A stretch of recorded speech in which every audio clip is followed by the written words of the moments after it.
Well, if you didn't expect any surprises from New Orleans Saints OTAs, you got a big one today as New Orleans Saints wide receiver Michael Thomas made his surprise return to the field. We got all that and a little bit of lagniappe for you on today's episode of Locked On Saints.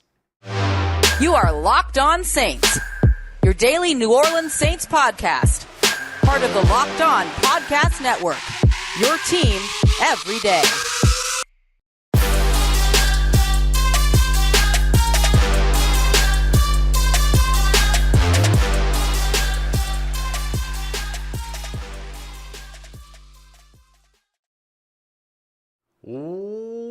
What is good, Who Dat Nation and Who Dat family? Welcome into another episode of Locked On Saints, your daily podcast covering your favorite team, the New Orleans Saints, part of Locked On Podcast Network, your team every day. Thanks so much as always. We get Locked On Saints, your first listen of the day every day. Don't forget you can subscribe and follow for free on YouTube or wherever you get your podcasts so you never miss the latest episode, and keep the conversation going one-on-one with me over at joinsubtext.com/LockedOnSaints. On today's, and of course, I am your host, Ross Jackson, at Ross Jackson Nola on Twitter, your New Orleans Saints expert, credential member of the media senior writer and reporter over at Saints News Network, Sports Illustrated's Fan Nation site, covering the New Orleans Saints.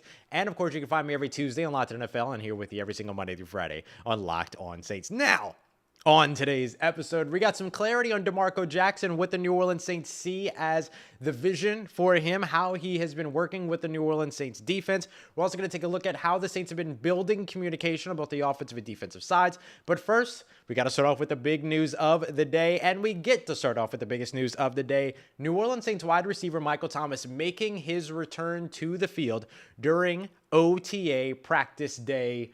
It'll be 7 for the team, 3rd for media, in terms of those of us that were out there. So big shout out to everybody that's here checking out the show. Appreciate everybody. I'm already getting questions about whether or not Smoke Monday was there. Yes, Smoke Monday was also there, but that is not the highlight of today's show. The highlight of today's show is that Michael Thomas was back. And now, he wasn't fully back. He wasn't a full participant in this practice, but I got to tell you this much. Having Michael Thomas on the field in any capacity for the New Orleans Saints is better than not having him on the field at all. And the expectation has always been that Michael Thomas would return to the field, number 13, would return to the field during training camp. So to see him out there for the last week of OTAs, it's really, really good news. And listen, I know that there's a lot of folks that have sort of a wait-and-see mentality when it comes to Michael Thomas. I actually am one of them. And I get it. I understand. There's been a couple of times now where he has made it back to the field but has not been able to stay on the field because of health. We won't know that until he actually gets there. But if the thing that you're most upset with Michael Thomas about is being on the field, he was on the field today. And there's no need to criticize that. He was on the field. And that is a step forward. And it is a step towards progress. So let me tell you a couple of little things about what we saw from Michael Thomas. Because even though he did not participate in any drills or any team, drills or anything like that, he spent most of his time either warming up first with, he's kind of out there during stretch. Then he left, and then he eventually came back out. When he came back out, he was in a helmet, short shells, all of that, but noticeably no hardware, no brace, nothing on the injured ankle, nothing on, I guess we could say either of the injured legs, but specifically the most recent. And so being able to see Michael Thomas out there, not limping as he was walking, he didn't do a lot of sprinting or cutting or running around too much or anything like that. Obviously, they're not going to risk anything just for the sake of OTAs. You're not going to do that. But seeing him walk around, seeing him not be ginger on that, ankle or on that leg or anything like that, seeing him out there catching some passes from from Derek Carr and Jameis Winston and Jake Haener. It was just a good thing to see. And it's part of what we'll get to in a little bit in terms of the building communication, what he and Derek Carr had to say about one another. But the thing that I want to highlight here is that, we didn't get to see Michael Thomas go out there and fully run routes. We didn't get to see him go out there full speed, sprint, cut, do all of these things. But seeing him out there at all is a positive. And seeing him out there in a situation in which, and seeing him out there in a situation in which he's not, he doesn't have a big old brace on his leg. He doesn't have still some type of, hardware or anything attached to his leg. There was nothing like that. He was just out there. And that's a really, really, really great place to see where, Michael Thomas and the New Orleans Saints are. Dennis Allen spoke to media after practice, and actually so did Michael Thomas. And one of the things that is very clear is that the expectation, not only for the organization, but also for Michael Thomas, to be ready for training camp. That's kind of the goal. And it's great. Last year they kind of beat the timeline last season where, the expectation was that, he would be out there week 1, but then he was also out there training camp day 1. Now they've beaten the timeline again. It was expected we wouldn't see him until training camp day 1. Now we're seeing him here at OTA week 3. And that's a good spot. But the expectation is really that when it comes to the full speed and when he's a full go and all these other things, that's not going to happen until training camp. So expect that to still be the timeline for New Orleans. They do have mini camps next week, 3 days of mandatory mini camps, the 13th, 14th, and 15th. We'll have some folks come through and update us on mini camp because I'll be out of town. But, there's an expectation that we might see him out there during mini camps, but we were told by Dennis Allen not to expect to see him do too much if he is out there at mini camps. So the fact of the matter is that Michael Thomas being out there on Tuesday is good for the Saints. It's a good showing. It's good team morale. The energy was way up for the team, and I don't think that that's not connected to Michael Thomas being out there. But does it change the outlook for the New Orleans Saints? No, not at this time, because the expectation has always been that Michael Thomas would be ready and available to go week 1, as well as training camp day 1. And so this doesn't change anything for any of that, but it is good news. It's a good thing to see this happening. And I know that there's like a whole bunch of stuff that we see where people are saying, oh, well, it doesn't matter until he's out there and he catches passes, that he plays a 17-game season and all that. To heck with all that. The fact of the matter is that it's good news for the New Orleans Saints, period, to have Michael Thomas out on that field. The last thing that I'll update before we switch over here and then we start to take a look at, the communication being built for the team, was that one of the other things that Michael Thomas himself said was how excited he is to be able to help contribute to guys like Chris Olave and Rashid Shaheed getting better. I asked him, after watching Chris Olave and Rashid Shaheed over the course of their rookie season continue to develop and continue to get better, how excited are you to take the field with him? And it's interesting, sort of the humble answer that he gave, which is that he sees himself, Chris Olave, and Rashid Shaheed as kind of the big 3 at wide receiver, although he acknowledged that there are other receivers, other pass catchers that can and will also participate, can and will also contribute to the New Orleans Saints sort of, offense.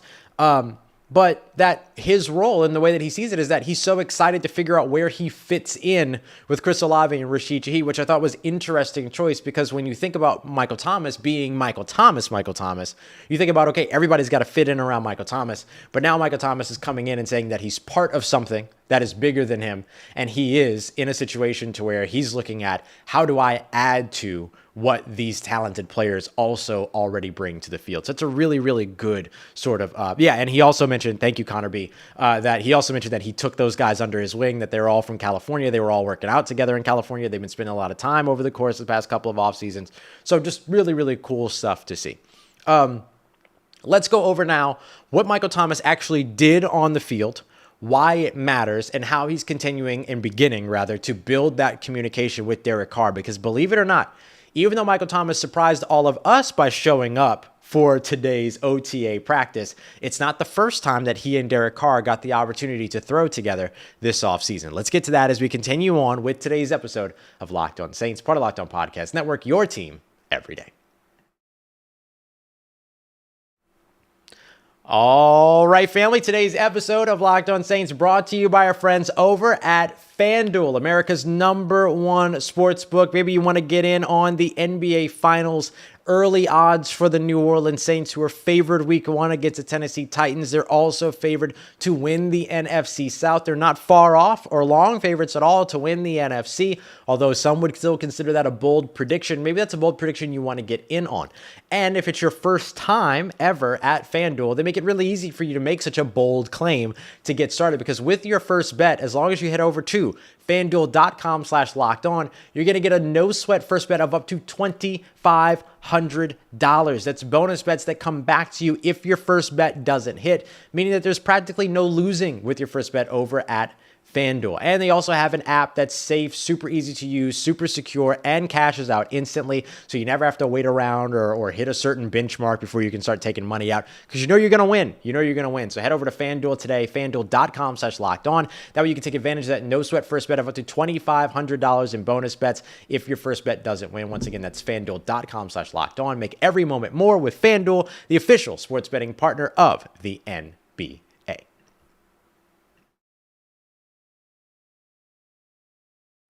All right, family, continuing on with today's episode of Locked On Saints. Thanks again, as always, to all the everydayers out there for making Locked On Saints your first listen of the day every day. So as we're looking through today's OTA practice, it's obviously headlined by Michael Thomas. Michael Thomas was back out on the field. So what does that mean for the New Orleans Saints? Well, obviously, it means really good things for the New Orleans Saints because they're getting Michael Thomas back into the fold more quickly than we've seen in recent off seasons. But what exactly did he do when he was out on the field?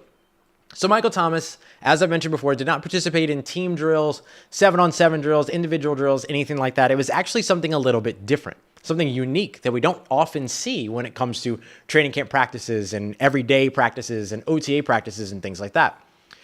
What usually happens on the outdoor field is that the offense will start off after stretch. The offense will start off on one of the fields, and then the defense will work on the other field. In the outdoor sort of facility for the New Orleans Saints, there's two football fields. If you've ever been to an open day for training camp and stuff, you've seen that, right? You're up close to one field, but then just on the other side of that, before you actually see the facility itself, the building itself, is another field. And so they'll split up. They'll go offense, defense on the other side. And then oftentimes what will happen is that they'll run like punt drills on one side, field goals on the other side to get some offense, some defense all kind of mixed together. And they'll have, some other special teams drills going on while maybe team drills or 7-on-7s are going on the near side and stuff like that. So they'll kind of split stuff up once offense and defense start working together, so that there's a little bit of work happening on both sides of the field. Well, instead of that happening today, when it got to special teams time, every single player except for the three quarterbacks, Derek Carr, Jay Kane, or Jameis Winston, and Michael Thomas, all went to the other field on the long side and started doing, or on the far side, and started doing like punt drills and some field goal stuff and some, punt block rushes and things like that. Meanwhile, on the near side, where you would be if you were there watching practice by the bleachers and all that other stuff, it was just Michael Thomas, the three quarterbacks, and a couple of coaches. And they were throwing the pass. They were throwing him passes. He was catching passes. They were talking. They were, getting some sidebars and things like that. We saw Michael Thomas and Derek Carr talk a bunch. So here's what we actually saw Michael Thomas do. Michael Thomas would go out wide to either side, and he would run like a 5-yard slant or a 5-yard in, or a 5-yard dig, if you will. And the quarterbacks would throw him passes. If they wanted him to catch passes further downfield, let's say they wanted him to catch a 20-yard pass, and they would line him up 15 yards downfield, and he would run a 5-yard slant in, dig, whatever the route was. Now, I think that the reason that they were doing that is because, much like when Jameis Winston was rehabbing his knee last year, there was only so much that he was able to do in terms of, he could only throw this many yards downfield, that many yards downfield, couldn't push the ball downfield, things like that. I imagine that there was something about sustained strides and sustained pushing for Michael Thomas right now. So you could still see limitations in terms of what he's being asked to do and how he's following his protocols. And so when you had him run sort of this 15-yard slant, so you want him to catch the ball 15 yards downfield, they would just kind of run this 5-yard slant, but line him up 10 yards downfield. They wanted him to catch a 20-yard pass, they would line him up 15 yards downfield, he would run a 5-yard in. So that was kind of the thing. We kind of asked, and actually it was Kat Terrell, ESPN, who asked Derek Carr about if he's ever done anything like that before. I mean, if that's kind of out of the ordinary to see everyone just leave the field and then the three quarterbacks and the one wide receiver working with one another. And Derek Carr effectively said, no, it was pretty unique for him too, but it offered them a good amount of opportunity to start to build communication with one another, which this is important. Well, this is all important, but this is where you really start to see the benefit of all this. Derek Carr effectively explaining that, believe it or not every quarterback throws the ball the same way. And of course, we know that not every quarterback throws the ball the same way, but not every ball that comes off of a quarterback's throw feels the same, can be caught the same, looks the same, all these other things. And so it was an opportunity for Derek Carr and Michael Thomas to get a little familiar with one another. How does Michael Thomas like to run his routes? Where does he like the ball placed? What kind of pass does Derek Carr throw? And how does Michael Thomas have to adjust the way that he catches that pass? Those types of things. It's not just as simple as what I think we all take for granted is someone throws the ball, someone catches the ball. But the way that person throws the ball, the way that person catches the ball, especially at the professional level, at the highest level that you can absolutely play this game, there are going to be nuances and there are going to be small details like that. So those are the types of details they were working on. The reason why I stress that is because it's not good content for the show to sit here and talk to you about, oh, well, this person throws a football like this and this person throws a football like that. But what it does show you is just how meticulous and detail-oriented both Derek Carr and Michael Thomas are. And this should take you back a little bit to something that feels familiar, not the same, but familiar with the type of sort of nuance and minutia that Drew Brees would pay attention to when he worked with Michael Thomas. So it's cool to kind of see these two, Derek Carr and Michael Thomas, have that same type of relationship. And Michael Thomas went on to echo that during the 5-6 minutes that we got with him after practice, in which he talked about how much he sees some of the similar practices of Drew Brees in Derek Carr. The minutia, the nuance, the particularities, all of those other things, and how that complements well his detail orientation in the receiving game as well. So you could see the two of them already starting to build that trust, build that communication.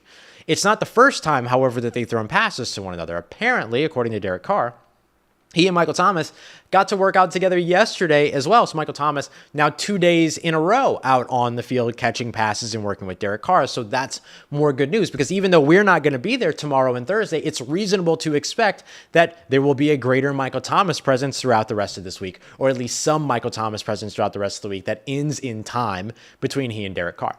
Even when we got moved into the indoor facility because of the rain and because of the lightning and all these other things, they continued to find ways to talk to one another off on the sideline, off in the end zone, having these little conversations with one another.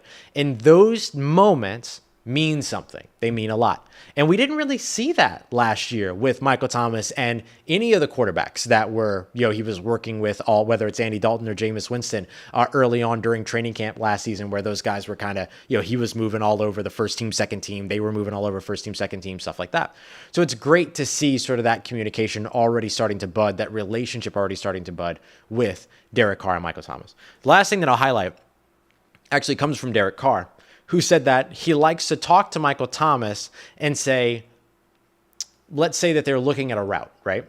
The way that Derek Carr looks at that route, looks at the way that it's being run, looks at the coverage, looks at the relationship between the coverage and space and then that route might be different than the way that Michael Thomas does. So Derek Carr will go so far as to ask Michael Thomas, okay, here's how I see it.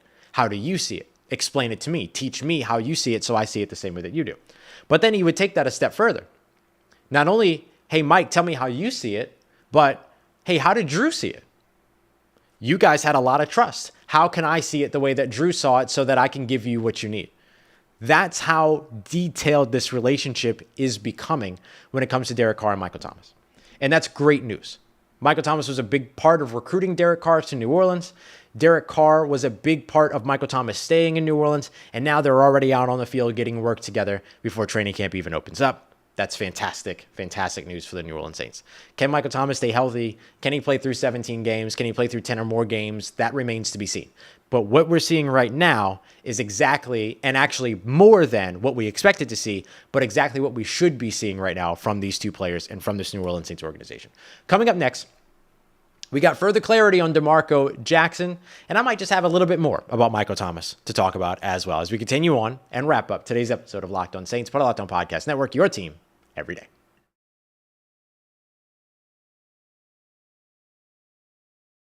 All right, family, continuing on with today's episode and wrapping up today's episode of Locked On Saints. Appreciate you, as always, for being here with us. We got lots of folks here in the live show. We got lots of folks, of course, who are going to be checking out the show later as well. So appreciate everybody for being here and continuing to show some support and show some love.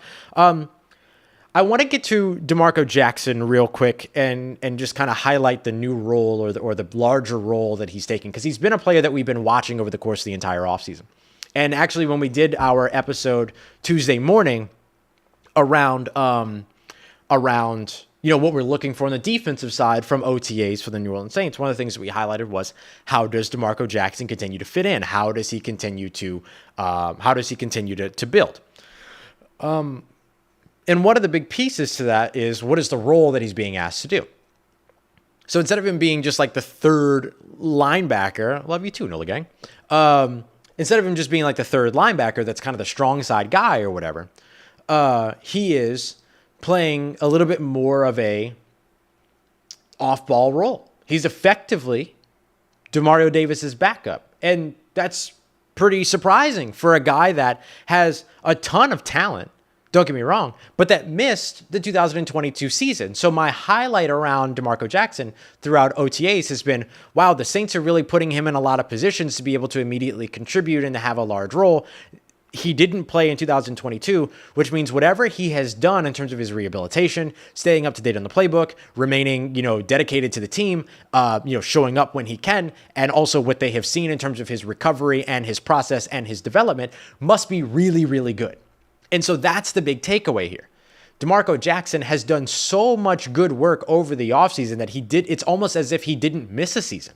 It's almost as if he played an entire season and impressed, because DeMarco Jackson has been somebody that this Saints team has been so sort of excited by, encouraged by, that they haven't gone out and signed the veteran linebacker. They haven't gone out and traded for a veteran linebacker, even though there's linebackers out on the open market right now that they're very familiar with all of that. Now, I still think that they'll bring in a veteran linebacker, particularly when we get close to training camp and all that. So funny, Tedra saying the same thing here.